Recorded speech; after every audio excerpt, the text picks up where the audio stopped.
and welcome to today's professional development module about using video sharing websites such as YouTube in your classroom. This project has been prepared for Read 6088, Summer 2018, Sam Houston State University, and your authors today are Stephanie Acosta and Rochelle Pankey. I am Rochelle Pankey, and I'll be guiding you through today's process. This module actually has 4 components. The first one is this video. As you're watching the video, at 2 points you'll come to some quick checkup questions. At that point, please pause your video and discuss the questions with a neighbor or a small group. The next part of the module is an activity prepared by my partner, Stephanie Acosta. You'll find that under Part 2 of the packet of information. Part 3 is going to be a summative assessment activity, also prepared by Stephanie, and that is in Part 3 of your packet of information. And finally, in Part 4, we have offered you a list of references and suggestions for further reading, as well as a link to a tutorial video on how to post videos to YouTube. So if you'd like to give that a try yourself, we have some information available for you. Also, these references in the list were used to prepare today's video. Now, this video is first. Remember that you want to pause the video when you get to the slides that say quick checkups and discuss those questions with a neighbor. The purpose of today's module is to discuss video sharing websites. Let's look at some background information first. Multimedia use in classrooms dates back to the 1920s. This is not a new idea. We've actually been using multimedia in the classrooms of various kinds for almost 100 years now. The students who were born after 1982 are often referred to as the Net Gen, or digital natives, because they were reared in a world saturated with technology.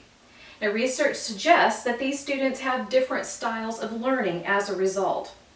In fact, researchers Sumeri Root and Dominic Payer found that the use of YouTube in the classroom had a positive effect on overall engagement, as well as on behavioral, emotional, and cognitive engagement. This was particularly interesting because these two researchers were looking into using video in a course that previously had been considered rather dry and boring, and students were often disengaged.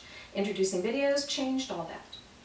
An experienced educator named Judy Goen reported that attendance in class is strong and participation is based on critical interpretation of the primary resources, since she began assigning videos of her lectures for homework before class. She participates in a process called the flipped classroom. We'll talk about the flipped classroom a bit more during this video. There are several video sharing websites. For example, TeacherTube, StudentTube, United Streaming, Google Video, Tangle.com, but the big dog, the biggest one of all, is YouTube. It is the one that is most widely used, so many of our facts and statistics today will have to do with using YouTube. Let's talk about YouTube's history for just a moment. YouTube was founded in February of 2005. By 2007, it used as much bandwidth as the entire internet did in the year 2000. So in only 2 years, we saw a considerable growth in YouTube. Currently, YouTube reports that it has over 1 billion users, and these users are stretched across the entire globe. Teens typically watch 11 minutes per day and 3 hours per month of YouTube videos. Now, that's as of 2010. In talking with my students today in 2018, I would say most of my teen students watch YouTube videos or other video sharing website videos more than 11 minutes per day. People post videos about an extremely wide variety of subjects, including almost 50 videos of Macbeth created using Legos. So you can see, if we have 50 videos of Macbeth Lego videos, you can probably find a video that you can incorporate into your classroom about almost any topic that you're teaching. Now, some people have argued that videos don't really have solid educational content. Well, let's take a look at what educational psychology theories have to say about using video in the classroom. If you're like me, you like a little science to back up your educational practice. In fact, I think the best teaching combines theory and practice. Let's look at these several ideas about educational psychology ideas. First is Dale's cone of experience. Dale's cone of experience suggests that knowledge becomes more permanent when more senses are used in the learning process. You may have heard this statistic before, that people remember about 10% of what they read, about 20% of what they hear, about 30% of what they see, and up to 50% of what they see and hear. So using a video engages the students' seeing and hearing and increases the opportunity for them to remember the material. Our second theory, blended learning theory, is defined as thoughtful integration of classroom face-to-face learning experiences with online learning experiences. So it's a blend of online learning and face-to-face learning. Garrison and Kanuka, two researchers involved in this theory, caution that adding videos haphazardly is not effective. So videos must be chosen with intentionality. Our next theory is the information processing theory, and it states that memory develops through stages of sensory memory to working memory to long-term memory. So there are 3 stages in learning. Various researchers suggest that videos engage the student in the material longer, holding the information longer in working memory, so in that second stage of memory, and giving it a stronger chance to reach long-term memory. Doctors Kevin Yee and Jace Hargis refer us to Bloom's taxonomy of educational objectives. They indicate that different genres and uses of videos can engage the student at the lower levels, such as knowledge, comprehension, and application, or at the higher levels, such as analysis and synthesis.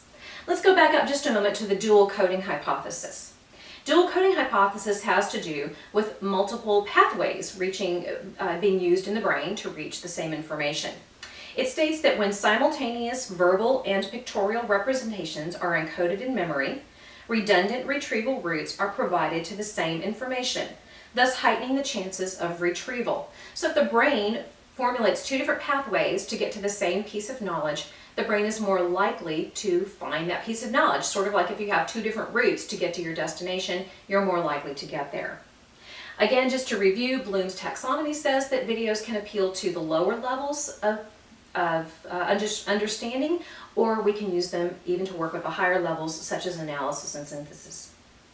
Schema theory, very familiar term to many educators, teaches us that students tie new information to known information. Therefore, videos may be used to connect new ideas to familiar ones, or to augment the student's warehouse of knowledge. We can build new schemata through video use. Now, all of these theories have one particular idea in common. They emphasize that videos must be connected to other instructional activities. A video used in isolation is not educationally effective. All right, guys, it's time for our first quick checkup. So please pause your video and consider these questions. You can talk in small groups. It's okay. You can do that. You're allowed to, your teachers. Okay, thank you. We're back. Let's talk about our next group of information. Now, videos can be used well in the classroom or poorly in the classroom. So let's look at some right ways and some wrong ways to use videos. Remember that videos must be connected to other forms of instructional activity to be educationally valid. Good ways to use videos in your classroom: to introduce a new concept, to generate a class discussion, to show students places and experiences they otherwise could not have, to demonstrate a lab experiment. You can eliminate the whole danger factor of chemicals and tools, or your school not having resources to purchase those things, by showing online videos of lab experiments. Videos can also provide students an opportunity to respond to lessons creatively. Remember that not only can we show videos, but we can also ask students to produce them, which we'll talk about in a little more detail later on. Now, some bad examples, things we don't want to do with videos in the classroom. We don't want to show a video in isolation.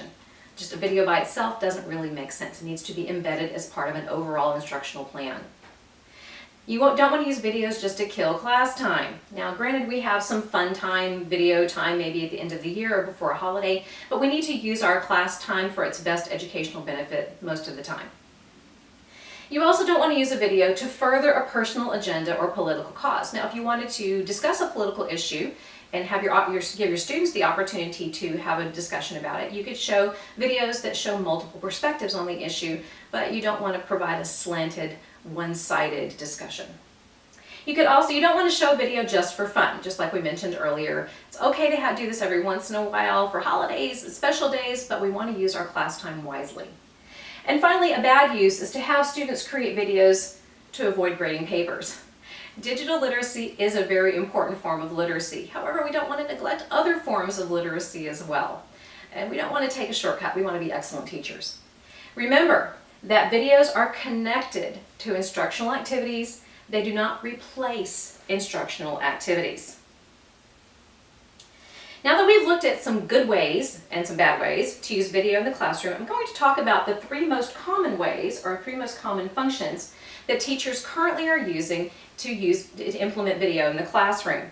Now there are some other uses, but these are the three most common, the ones that came up most frequently in research as my partner and I were preparing for this project. The three primary uses of video in the classroom are anchored instruction, the flipped classroom, and digital storytelling. Let's examine each one of these in a little bit more detail. So one of the primary uses of video in the classroom is using video as anchored instruction or as part of anchored instruction. Anchored instruction places learning in problems that seem authentic. This is a quote from Baudet. So videos are used to introduce newer ideas or as part of an instructional plan, and the video is often shared at the beginning of the lesson. So for example, you might want to use videos as part of anchored instruction as story starters. You could show a video and ask your students to finish writing the story. You could also use videos as introductions to key concepts, attention grabbers, highlights for specific concepts that you'd like to delve into more deeply, conversation generators. Remember, we want to provide a balanced point of view though, not a slanted one in generating conversation. And background knowledge sources. If your students are studying the platypus and maybe they've never seen a platypus, showing a video about the platypus can be a great way to get them engaged in the content. The next way that videos are often used in the classroom is a slightly different idea. It's the flipped classroom. The definition of a flipped classroom is one in which lectures are presented as homework outside of class in online videos, so that class time is reserved for engaging directly with materials. If your professional development coordinator had asked you to watch this video as homework before you came today, then you would be engaged in a flipped classroom. You would do the lecture before you came to class. Now, if you're watching this video as part of the class today, then this video is serving more in the nature of anchored instruction. The key difference is when and where you watch the video. The videos in a flipped classroom do not introduce direct instruction like anchored videos, but rather they provide the direct instruction necessary to engage in classroom activities. The flipped classroom allows the instructor to focus class time on application, synthesis, and analysis activities rather than on building knowledge, basic low-level knowledge, of the content during class time. And these activities in class are more fun and engaging for teachers and students. And Judy Goen, the instructor I mentioned earlier who utilizes the flipped classroom method, has found greater attention and greater attendance among her students when using the flipped classroom model. Now, there is one caveat here. Students must watch the video before class in order to be able to engage in the classroom activities. But this is really not substantially different than the model we used in the past, in which students read a portion of a text before coming to class in order to engage in the discussion. And I would argue that the net generation or digital natives might be more willing and likely to watch a 10 or 20 minute lecture video than they might be to read, say, 50 pages of Immanuel Kant. Our third method or function of digital video in the classroom is digital storytelling. Now, digital storytelling is not just making a video. Digital storytelling uses words, pictures, and music or sound to tell a story. Now, these videos can still be instructional in nature, but they have a story. They have a narrative around them. Teachers may produce videos using digital storytelling, or students may produce videos using digital storytelling. And two researchers who worked with digital storytelling, Codger and Swenson, have this top quote to say about teacher-produced and student-produced videos. They found that digital stories helped struggling readers envision text and offered a platform for visually communicating meaning. When creating their own digital stories, students encounter an integrated instructional activity that requires them to leverage a host of cognitive, interpersonal, organizational, and technical skills. So teacher-created videos enhance student learning, providing them some context, and student-created videos actually engage them in a lot of these higher levels of thinking that we're often trying to guide our students toward, higher cognitive skills, and even critical thinking skills that we're seeking to develop. Now, Joe Lambert, in his book, The Digital Cookbook, identified 7 specific elements of digital storytelling. Some of these are similar to traditional text stories, while others are more specific to digital storytelling. The first is point of view. Both traditional text stories and digital stories share a point of view. The next is a dramatic question. I would say that this is possibly the conflict involved. The third element is emotional content. The digital video seeks to engage the viewer's emotions similarly to traditional text. Now, the fourth element, the gift of voice, is shared by both. However, in a video, it may literally be the video creator's voice. The power of soundtrack is something we've all experienced in film and television programming. For example, if a character is in the kitchen and you hear that ominous music, you know the character's in danger. But if the music is sort of lighthearted and happy, you figure he's just a guy making a sandwich or a girl making a sandwich. Finally, economy is also more specific to digital storytelling because it's a balance between the sound and visual elements of the video. And the last element, pacing, really refers to both. Although in a video you can often see how fast or how slow the video is progressing, how fast or how slow the story is progressing. Now remember, if this inspires you to create your own videos and post them to YouTube, there is a link for a tutorial in part 4 of your packet. Alright guys, time for another quick checkup. Please pause your video and consider these questions. Take a moment to discuss them with a neighbor or your small group.